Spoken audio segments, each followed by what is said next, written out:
yang sudah luar biasa tadi berakting dan bermain di film Pemikat Jiwa yang pertama. Ini dia sosok laki-laki pemakai celana dalam di film ini, Fajar Nugra. Udah pakai celana dalam, scene terakhir sih monumental sih.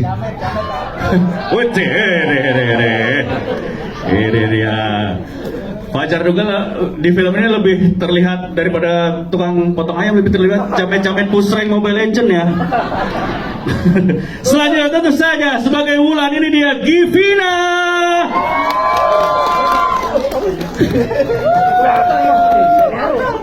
Yeay. Selanjutnya sebagai Damar, ini dia taruna polisi kita. Halo Dek. Erdin Endriana. Udah. Kenapa dibahas dulu kondisi? Yoi, ini. Selanjutnya sebagai Ibu Tantri, Adelia Rasya.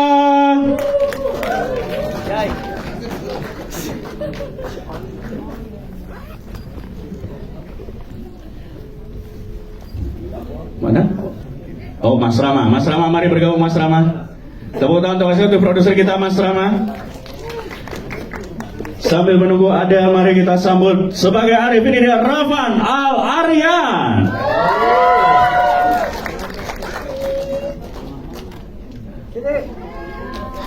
Hai.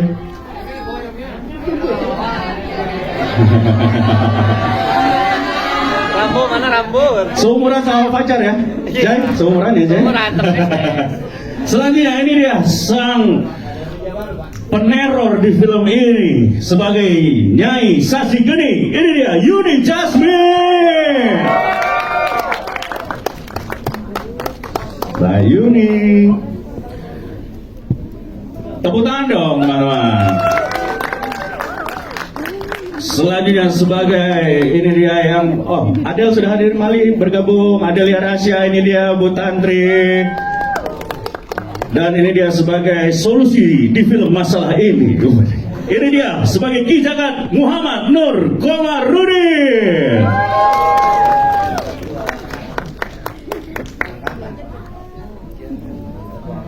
Oke, selanjutnya sebagai guru besar Hawari, mari kita sambut, ini dia Lucky Moniaga.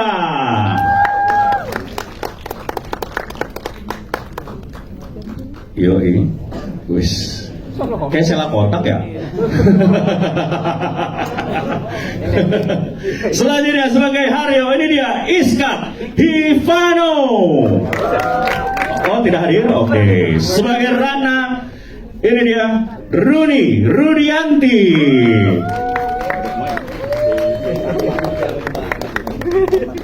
Makanya pakai foundation gue sekarang. Dan tentu saja sebagai Jay kecil yang traumatis di film ini, yang membuat Jay menjadi pendendam. Ini dia Jay kecil Ona. Yeay. Sudah lengkap semuanya teman-teman? Oke. Oh. Oke.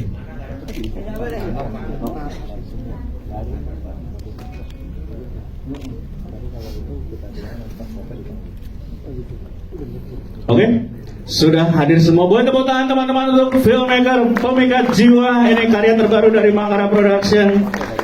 Luar biasa. Saya akan nanti ada sesi tanya jawab ya teman-teman. Siapkan pertanyaannya. Yang pertama saya mau ngobrol sama Mas Dom dulu dong sebagai director terbaik. Mic-nya ada, sorry teman-teman. Iya. Mas Dom, ini wah luar biasa, filmnya keren sekali Mas Dom. Kalau boleh diceritain Mas, ini kan dunia pelet ini kan sangat dekat ya Mas ya dari kita warga Indonesia nih Mas. Ya kan? Nah pertanyaannya adalah gimana sih cara ngangkat hal yang sebenarnya sudah menempel di masyarakat, tapi biar ada unsur kejutan atau tetap freshnya itu gimana Mas? Kalau dari sini sih kita formulakan justru protagonisnya atau jagoannya tuh justru pelaku peletnya. Biasanya kan kalau yang sudah dia kategorikan dia sebagai antagonis atau enggak penjahatnya kan. Nah kita bikinnya ini dia jadi jagoannya. Oh, agak unik nih ya. Apa karena Mas pelaku, Mas? Enggak, bercanda. Tapi ini kan Mas Dom ini adalah debut feature film di bioskop ya, Mas ya. Gimana nih so far bekerja sama dengan Makara Production? Challenge-nya kah atau ada Sama Makara nggak tahu ya, saya ngerasa energinya bagus banget sih, jadi semuanya flowy aja gitu. Ya. Kita nggak ada apa namanya gesek-gesekan atau segala macam, nggak ada. Kita benar-benar energinya bagus lah. Dan saya bersyukur banget bisa. Vibe-nya oke banget ya. Saya bersyukur bisa ketemu mereka. Nice, terima kasih Mas Dom. Boleh tepuk tangan untuk Mas Dom teman-teman. Sekarang kita ke yang empunya cerita nih, Mas. Halo. Ini dia Mas. Mas Agung, Mas Dugro panggilnya? Dugro. Mas Dugro. Mas, saya mau nanya Mas. Ini fiktif apa nyata nih Mas? Kalau itu sih dari awal katanya benar-benar kan ada. Nah ini sebenarnya ini fiktif atau emang kisah nyata Mas? Ini cerita tahun 2008. 2008 Ya, Mas. gitu. Jadi kalau di keluarga bapak saya masih melakukan tradisi giawen kan, gitu. Jadi sempat ada korbannya, ya si Wulan itu korbannya yang memang apa namanya jadi korban peletnya. Dan J itu memang saya juga kenal orangnya. Karena kan orang ini, jadi memang dulu kita tuh di pasar gitu kan. Bapak itu kerja di pasar, tapi di dalam rumah itu dia bisa nyembuhin orang-orang. Dia punya gift, dan kata bapak adalah kalau pingin menggunakan gift itu yaitu untuk menolong orang, bukan untuk membuat jadi uang. Iya. Uang itu bekerja di pasar ya, saat. Oh iya. Gitu. Nah pas lagi apa namanya lagi ngobrol kayak gitu ya, akhirnya bapak bisa melakukan apa penyembuhan kepada Wulan itu sebenarnya gitu. Berarti emang fix ini kisah nyata ya Mas ya? Ini kisah nyata. Wow, itu kalau ada yang apa bertanya-tanya ini kayaknya fiktif ya, ini udah dipastikan kisah nyata nih teman-teman. Ya. Makanya filmnya gokil banget sih, secara cerita memang benar-benar kayaknya runut dan relate banget gitu tadi, filmnya luar biasa. Tepuk tangan untuk Mas Nugroho. Selanjutnya kita akan bergeser ke Pak Syangker sebagai produser di film ini. Pak Syangker, pertanyaannya kenapa sih mau ngangkat cerita tentang pelet Pak? Terus gimana cara ini membuat masyarakat, apakah menjadi pelajaran kah untuk masyarakat atau gimana Pak Syangker? Pertama, karena ini sangat relate dengan kehidupan masyarakat kita. Kita semua tahu lah kalau orang-orang itu pengen dapat jabatan pergi ke orang pintar, pengen kaya ke orang pintar, pengen cewek juga pakai aji-ajian segala macam. Jadi S2 maksudnya kan Pak ya? Orang pinternya itu S2. Iya, S3. Maksudnya pengen cewek ke kota Pak. Apa itu?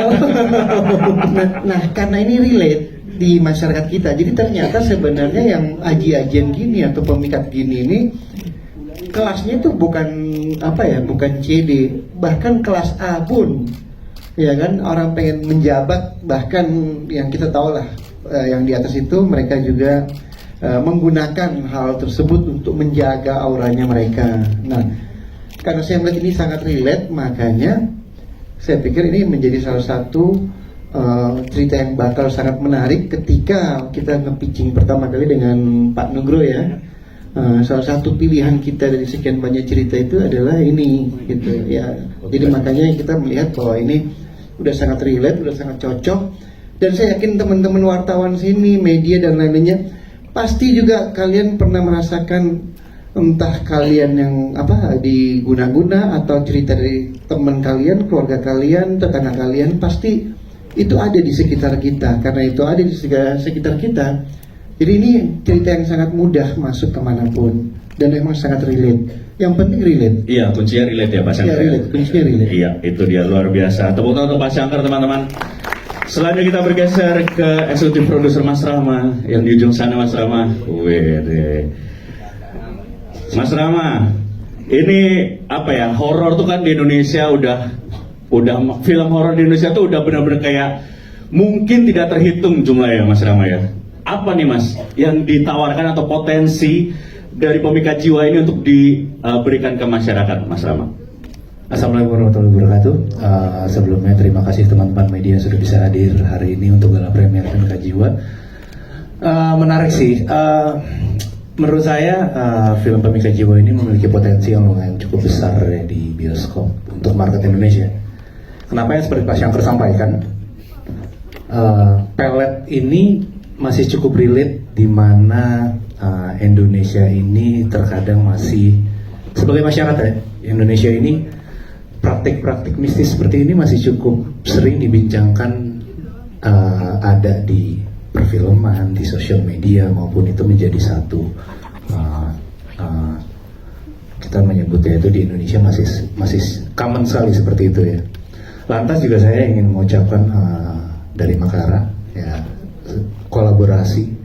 Sebelumnya saya terima kasih untuk teman-teman cast, teman-teman produser, ya kan, Pak Dom, director dan penulis juga, dan semua teman-teman yang sudah bisa bergabung untuk mensupport film ini untuk bisa tayang di tanggal 9 Juli. Saya mewakili Makara dengan teman-teman partner kita di sini. Ada Makara Usaha Bercerita, Selebe Pictures, lantas ada Show Token, ANZ, Jupiter. Semoga film Pemikat Jiwa ini tanggal 9 ini bisa diterima di masyarakat dengan manis dan sukses. Mungkin itu cukup dari saya. Siap Mas Rahmat, terima kasih luar biasa. Waalaikumsalam. Boleh tepuk tangan teman-teman. Selanjutnya kita akan bergeser ke Mas Opas nih sebagai co-producer dan juga kreatif produser nih, atau produser kreatif. Mas Opas, dari sisi kreatifnya dan dari sisi marketingnya, gimana nih Pemikat Jiwa nih yang ingin diberikan ke masyarakat itu apa, Mas? Mungkin kalau dari segi kreatif, dari proses awal saya banyak diskusi sama Dom, sama Agung. Kebetulan saya sama Dom kenal udah lama. Dulu sering project bareng di iklan, cuman habis itu Dom ini juga udah beberapa ada seri-seri OTT yang lumayan viral. Terus kita ngobrol, ada satu cerita nih mungkin cocok gitu. Nah cuman tema pelet betul sudah banyak, tapi gimana kita kemasannya dibikin kekinian ya gitu. Dari segi cerita, mungkin dari teman-teman tadi juga perhatiin ada beberapa treatment kamera, ada beberapa, kalau teman-teman nyadar juga lagunya juga bervariasi. Tadi ada kita bikin lagu pasar, lagu jedang jedung, ada juga lagu-lagu yang emang sedikit melambai kayak gitu-gitu. Jadi memang mungkin pelet sudah lama, tapi kemasannya kita coba bikin modern sih, kurang lebih seperti itu. Yes, dan itu tadi sih tergambar banget pas kita tonton sih Mas. Makanya ini, wah gokil sih ini touch-nya nih. Mudah-mudahan di 9 Juli nanti masyarakat Indonesia bisa merasakan bagaimana pemikat film bisa memikat semuanya ya. Tentu saja dari Sabang sampai Merauke teman-teman. Di kala negaranya sedang kocak-kocak ya. Kenapa tuh? Jangan dong, Jar. Nanti ada di stand up, Jar. Oke. Selanjutnya kita akan bergeser, ini dia sang masalah di film ini. Sang pusat cerita, Fajar Nugrah, teman saya. Apa kabar, Jar? Luar biasa. Baik, Kang Reno, Luar biasa. Ini gosip-gosipnya katanya paling sulit acting di sini adalah memilih celana dalam ya. Jujur iya, karena Pak Dom minta celana dalam yang rada nyeleneh gimana? Ada lah Calvin Klein, coba Calvin Klein kata dia. Calvin Klein. Ada kliennya, bayangin. Bajakan itu ya. Jujur aja pas pakai acting rada gatel. Itu lebih kan gak dicuci Mas, bukan palsu. Oh iya ya. Iya, bukan Pantesan kalau gitu. Tapi Jay, Fajar ini kan memang kita tahu semua sebagai stand up comedian ya, dan mostly memang film-filmnya pasti ada hook komedinya, ada lucu-lucunya. Di sini ini first time ya, kayak bener-bener nggak ada komedi-komedinya ya. Sebenarnya kalau first time bukan. Oh, oke. Bukan yang serius, serius pertama kali itu bukan. Tapi serius yang menurut aku ini karakter yang sinting gila. Ini adalah pertama kali di sini. Aku ngerasa kayak, wah ini bisa nggak ya aku ngejalanin beban yang ada di pundakku ini? Karena memang benar-benar saya juga kaget kenapa akhirnya bisa dipilih Pak Dom, bisa Pak Sangker dipilih itu kayak serius nih gitu. Cuman begitu pas ngejalanin, I know I'm worth it gitu loh. Aku ngerasa kayak canda. Maro, nggak usah terlalu di zoom Maro. Ini adalah film pertama yang aku ngerasa sinting, dan jujur aja Bang Reno, teman-teman semuanya, aku ngerasa takut banget ketika proses syuting dan ketika akhirnya jadi film, takut ada bumbu komedi yang akhirnya ke bawah. Itu jujur adalah ketakutanku. Begitu tadi ngintip di situ, pas akhir bagian pakai celana, oh kalian ketawa. Ya. Cuman memang ternyata di set itu Pak Dom memang mendesain supaya gimana caranya, karena ini jametnya biar tetap ke bawah. Jadi memang Pak Dom mintanya adegan seperti itu, gitu sih. Ya, mudah-mudahan berhasil dari keseluruhan film, mudah-mudahan amin. Luar biasa dari saya sih, keren sih. Jan. Serius? Ini wah luar biasa. Luar biasa. Ini Fajar membuktikan memang dia aktor yang matang teman-teman. Pemain. Oke, Givina ya sekarang ya. Oke, Givina. Hai. Wes, ini dia Givina, luar biasa. Udah pernah kesurupan belum ya? Kayaknya kayak fasih banget gitu, Vin. Jujur belum kak. Belum pernah ya? Tapi ya ini, apa ya challenge untuk memerankan, itu kan spektrum emosinya kan gokil ya. Memerankan karakter itu, karakter Wulan itu, ada challenge-nya nggak, kesulitannya kemarin? Oh banyak banget kak. Tapi kita pelajari aja, kita organik aja. Kalau memang sulit kita hadepin aja. Dan aku percaya sama tim Makara, Pak Dom dan juga para cast yang lain. Jadi segala ketakutan itu alhamdulillah bisa dikesampingkan gitu loh. Ternyata hanya dengan percaya, ternyata badanku bisa ngeluarin hal seperti itu gitu. Wah, luar biasa ya, keren banget. Tapi ada sisi-sisi relate-nya nggak, Vin? Nyuruhnya. Wulan ini dengan dirimu. Oh iya. Enggak sih, sebenarnya Wulan tuh sangat jauh berbeda dibanding Givina. Maksudnya Wulan itu kan anak yang sangat manis, yang sopan. Maksudnya Givina juga sopan ya. Tapi maksudnya lebih nyablak aja gitu loh. Sedangkan Wulan tuh ya girl next door yang sangat patuh dengan orang tua. Ngobrolnya tuh kalau diajak ngobrol tuh lembut banget gitu. Jadi sebenarnya lumayan berbeda. Tapi kesamaannya itu adalah mungkin di bagian ini kali ya, ada tendensi people pleaser-nya sedikit. Karena menurutku Wulan itu kenapa dia bisa ke jalan hidupnya yang seperti di film Pemikat Jiwa, itu salah satunya adalah dia sangat friendly ke semua orang dan itu bisa disalahpahami oleh beberapa pihak gitu loh. Yang mana sebenarnya dia bisa aja tegas untuk say no dari awal gitu. Oke, luar biasa. Tepuk tangan untuk Givina teman-teman. Dan sekarang kita buka sesi Q&A. Dua penanya, satu di depan, yang di belakang ada, kanan kiri ada, Mbak yang di belakang berhijab hitam. Oke, Mas yang pakai topi pet dulu Mas di depan, boleh? Bahasanya tua banget ya topi pet ya. Gensi ngomongnya topi apa tuh? Topi copet. Lebih ke profesi jatuhnya ya. Siapa? Silakan perkenalkan namanya dari mana? Oke, terima kasih untuk kesempatannya. Nama saya Topan dari mediahistorica.com. Aku ingin bertanya kepada Mbak Yuni. Halo Mbak Yuni, gimana perasaannya menjadi sosok hantu? Dan di makeup berapa lama itu? Makeupnya tuh lama banget terus terang ya. Itu paling bikin tertantang tuh karena makeupnya lama. Udah paling datang paling awal shoot, terus pulangnya juga terakhir. Karena kan bersihnya lama banget gitu. Memang tantangannya di makeup itu. Mana serem kan, biasanya aku dandan Barbie-Barbian, jadi sekarang jadi setan gitu. Kan itu beda banget. Makanya itu jadi tantangan banget untuk masalah make up. Terus berpenampilan horor seperti itu beda banget dengan ini keseharian gitu. Horor banget kan? Iya. Tapi kalau ternyata ada yang notice juga ya. Karena kan biasa kalau habis nyala kok Pak, sampai nyala tadi mic-nya. ya ternyata ada notice juga karena tadi saya pikir teman-teman nggak notice ada Mbak Yuni di sini kan, ternyata ada notice juga. Bagus. Oke. Mbak Yuni saking lamanya kemarin ada callingan syuting dan callingan makeup ya kalau nggak. Oke. Selanjutnya Mbak yang pakai hijab hitam di belakang. Dari mana? Siapa namanya? Oke, perkenalkan nama aku Nisa dari media KOL. Aku izin bertanya nih, kenapa milih sound yang di akhir tuh sound kayak sound horek atau DJ gitu? Padahal notabene ini tuh horor kan. Kenapa bisa kepikiran buat masukin sound seperti itu gitu? Oke, terima kasih Mbak. Silakan. Dom atau Mas Dom atau? Oke, kita sebenarnya maunya tuh awalnya lagu yang populer ya. Jadi kalau lagu populer tuh orang langsung ingat gitu. Misalnya kita pakai contoh karena lagunya Sheila Seven apa segala macam orang pasti tahu gitu. Nah kita milih lagu ini, begitu kita naik angkot ada lagu ini, oh ingat gitu. Kita ke pasar ada lagu ini, semuanya kan lagunya sebenarnya sama aja kan, tangtung tapi nyangkut lebih ke sana sih.